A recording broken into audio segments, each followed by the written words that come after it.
Tomorrow is a big day for me. It's the day that Arcane Season 2 drops its first batch, and I'm pretty excited.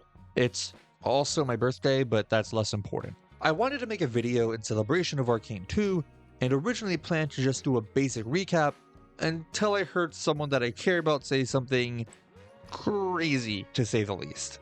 They stated, note, after only watching the first 3 episodes, that Arcane is a show that constantly betrays its own themes. I'm not here to talk specifically to them.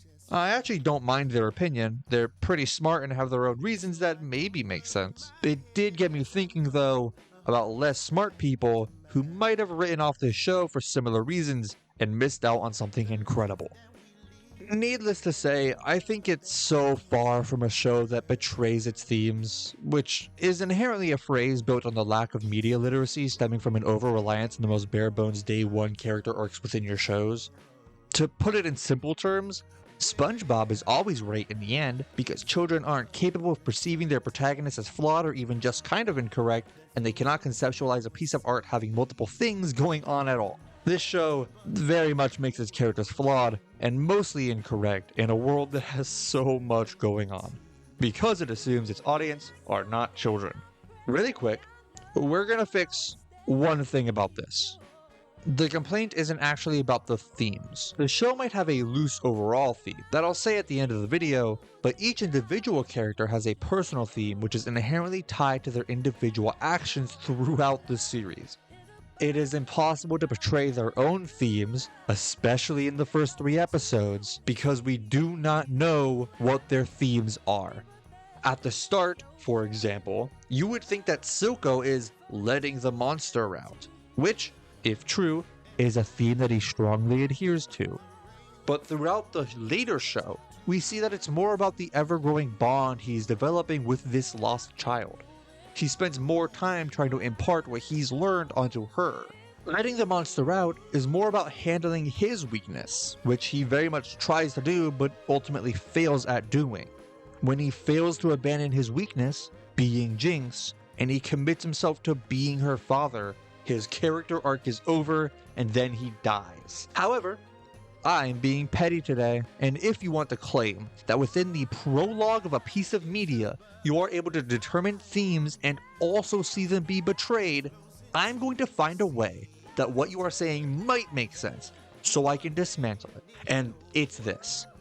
You aren't noticing themes. You are noticing character natures, which can change, but are pretty much set in the beginning of most stories.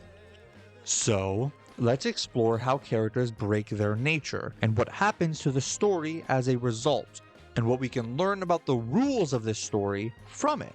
Now that we know the real problem is more how characters betray their nature, we can notice how Arcane actively punishes or rewards characters who betray their natures. Remember, for the sake of being as petty as possible, I am only going to talk about the first 3 episodes that my friend watched, which again is the opening of the show that literally just exists to introduce the primary characters and kind of hint at their future conflict. But I'll do my best to make it make sense, I promise.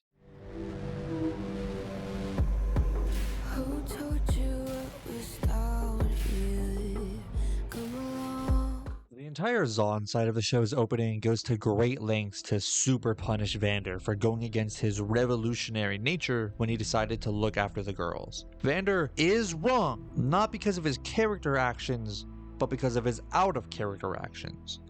Before the events of Arcane, we can tell that his character is very pro-war and revolution, and we see him go against that right as the show starts.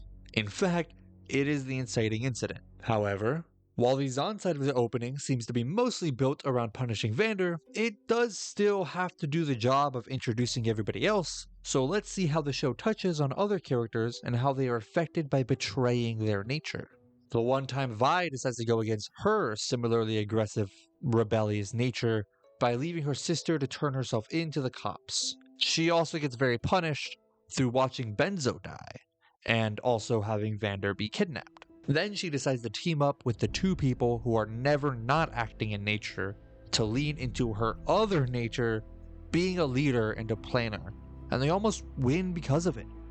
Until Powder gets involved.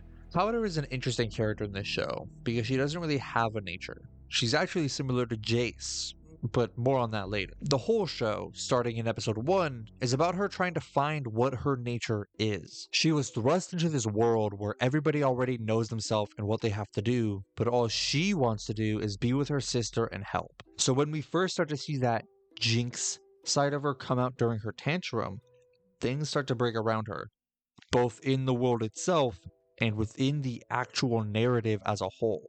Not only do her inventions start working, which in a way is out of nature, but they work so well that they almost supersede the fact that her jinxing the job is in her nature. Powder would sneak around and follow the gang in hopes that she can help, ultimately leading to her screwing things up. However, in this case, because her bomb worked so well, her punishment for betraying her nature by having them work supersedes the reward for acting in nature so much that it impacted all of the Zaun characters. Powder had, in a sense, doubled it and gave it to every person. Because of Jinx, Savika was punished for sacrificing herself to the rebellion, which is in nature. Vander is punished for, in this moment, becoming the natural leader of the underground that he was always repressing, by urging and helping his devoted peoples to utilize their talents and work together to achieve a common goal. Then he is punished for taking violent action to defend those people when things go bad. Silco is punished for running a deeply evil scheme to empower the underground and build an army that would then be sent into Piltover to do a violent takeover, which is insanely in his nature. Singed is punished for developing Shimmer in partnership with Silco as a part of his ever-longing goal to extend his life, which is in nature. Vi is punished for leading the team to do this mission and fighting to protect their family, and Powder gets punished by being punched in the face and abandoned by her sister, who was the only thing she had, until Silco walks out of the burning building and sees a little girl who is capable of so much destruction.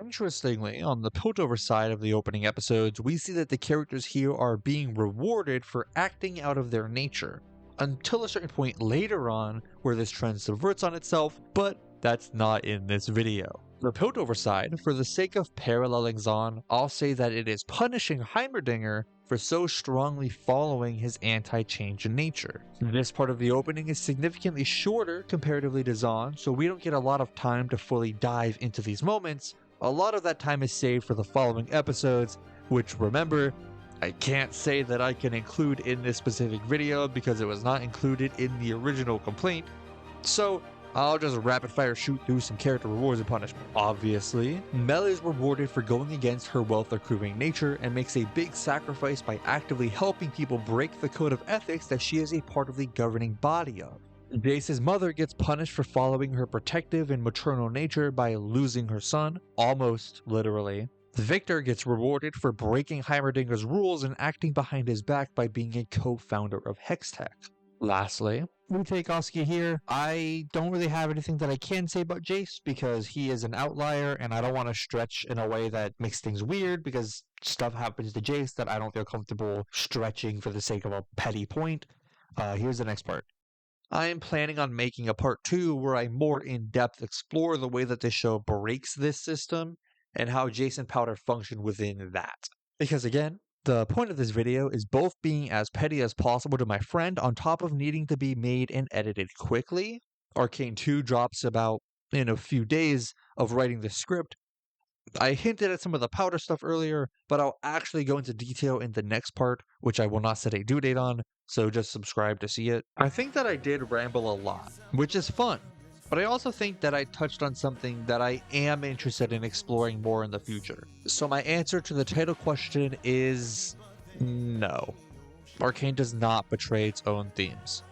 I think that it has many different characters with different outlooks and beliefs, and it's more about how the interpersonal relationships amongst the cast impacts the way that they interact within the world, and yes, its/their themes. It's not a show about violent rebellions being good or bad, or cops being good or bad. which, by the way, the show seems to have a mostly anti-cop stance, despite one character being a cop and the other eventually becoming one. But also they're kind of stuck with how these characters are supposed to end up by the end of the show, so life and lemons, you know? It's not a show about that though, so it doesn't matter that much. For the sake of the video through line, I'll say that the theme is changing nature and the consequences of it, literally through scientific control of magic, which is stated to be against the natural order of the universe, but also figuratively through the characters being unable to, or trying too hard to, change their nature, and the way that continued conflict stems from it. Several times throughout the entire show, and in the first 3 episodes, we are shown and told directly how many different times and ways that characters would be able to just solve all of the conflicts if they didn't give in to the other side of them that wanted to do something different than what was already happening. Is there anything so undoing as a daughter? She's my sister. Vi, she's too far gone.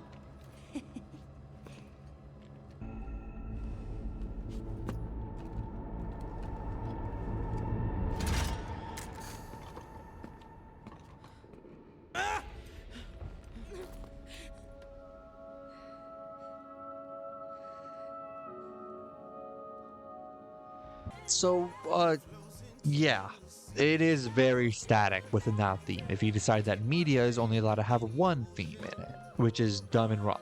Anyways, happy Arcane Day, and also my birthday, but that's less important. Good